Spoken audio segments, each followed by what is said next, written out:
నీ బిడ్లారా, దేవుడు మిమ్మల్ని నడిపించి ఆశీర్వదించునుగాక.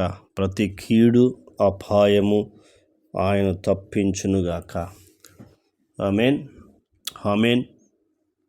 ఈ వాక్యాలు మీరు వింటే ఆదరించబడతారు.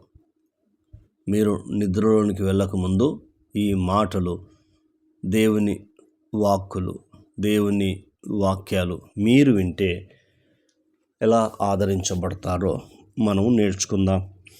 మార్కు సువార్త 9వ అధ్యాయము 23వ వచనము ఎంత అద్భుతమైన వచనమో మనము చదివి ధ్యానించుకుందాం.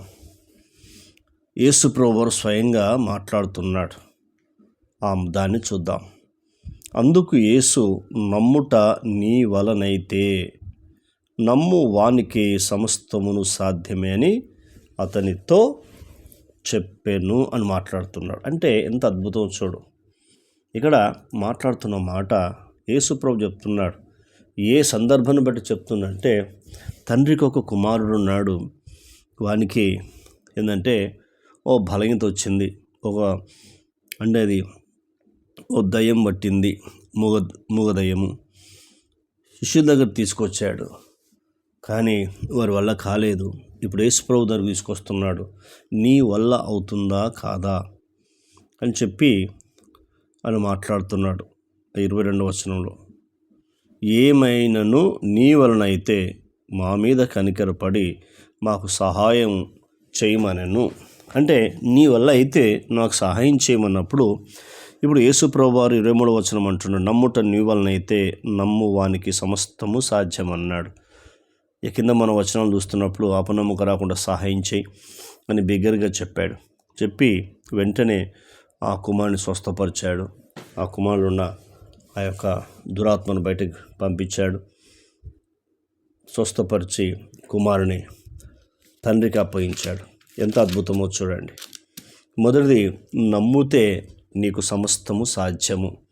అంటే అది అనారోగ్యం కావచ్చు, సమస్యలు కావచ్చు, ఆర్థిక ఇబ్బందులు కావచ్చు, అవన్నీ తొలగిపోతాయి. స్వస్థత ఇస్తాడు, దేవుని దీవిస్తాడు. మొదటిది. రెండవది, మార్కు సువార్త 11వ అధ్యాయము 24వ వచనము చదువుకుందాం. అందుచేత ప్రార్థన చేయనప్పుడు మీరు అడుగుచున్న వాటి నెలను, ఏ విషయంలో అయితే నీవు ప్రార్థిస్తున్నావో ఆ విషయము దేవుని ఎదుట నీవు ఆ విషయం తీసుకొస్తున్నప్పుడు దేవునితో చెప్తున్నాడు, మీరు అడుగుచున్న వాటి నెలను పొంది ఉన్నామని నమ్ముడి. ఏవైతే అడుగుతున్నావో ముందే పొంది ఉన్నామని నమ్ముడి, అప్పుడు అవి మీకు కలుగునని మీతో చెప్పుచున్నాను. ఎంత అద్భుతమైన మాటచ్చు. రెండోది, ప్రార్థన చేస్తున్నప్పుడు నమ్మిక ఉంచమంటున్నాడు. ప్రార్థన అనేది ఏంటంటే, నీ తండ్రితో నీవు సంభాషిస్తున్నావు, మాట్లాడుతున్నావు, మంచిదే. కానీ నేను చెప్తున్న మాట ఏంటంటే, నీవు మాట్లాడుతున్నప్పుడు ఆ మాట ముందు నమ్ము అంటున్నాడు. ఏదైతే అడగాలనుకుంటున్నావో నమ్మితే ఏం చెప్తున్నాడు, వాటి నెలను పొంది ఉన్నామని నమ్ముడి, అప్పుడు అవి మీకు కలుగునని మీతో చెప్పుచున్నాను. అవి అప్పుడు మీకు కలుగుతాయి. దేవుడు మాట్లాడుతున్నాడు. ఎంత అద్భుతమైన దేవుడు. అప్పుడు అవి కలుగునని మీతో చెప్పుచున్నాను. చూసారా?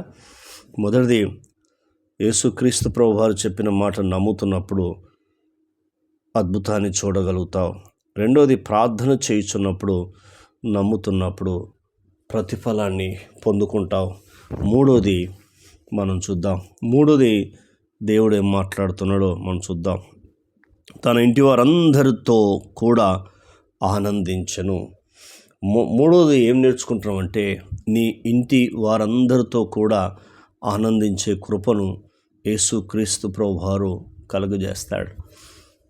కాబట్టి ఇంట్లో ఆనందము ఉండాలి అంటే కంపల్సరీ ఆ 2 పనులు మనం చేయగలగాలి. మొదటిది, నమ్మాలి. నమ్మితే అద్భుతాన్ని చూస్తావు. రెండవది, ప్రార్థన చేస్తున్నప్పుడు ఏదైతే అడుగుతున్నవి అవి పొంది నువ్వు నమ్మితే దేవుడు నీకు ప్రతిఫలం ఇస్తాడు, వాటి నుంచి విడుదల కలిగిస్తాడు. అలాగే మూడోది ఏంటంటే, నీ జీవితంలో నీ ఇంటి వారందరితో కూడా ఆనందించే కృపను దేవుడు నీకు అనుగ్రహిస్తాడు. ఎంత అద్భుతమైన దేవుడో చూడు.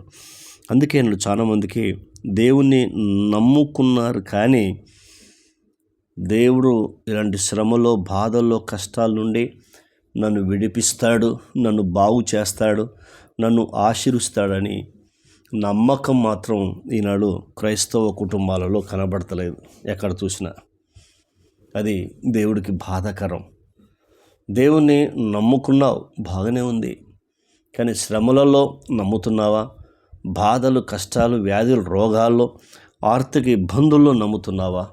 యేసు ప్రభు నన్ను స్వస్థపరుస్తాడు, యేసు ప్రభు నా ప్రార్థన వింటున్నాడు, యేసు క్రీస్తు ప్రభువారు నన్ను ఆశీర్వదిస్తాడు, అలాగే యేసు క్రీస్తు ప్రభువారు నా ఇంటి వారందరితో కూడా ఆనందించే కృపను ఆయన అనుగ్రహిస్తాడని నమ్ముతున్నావా?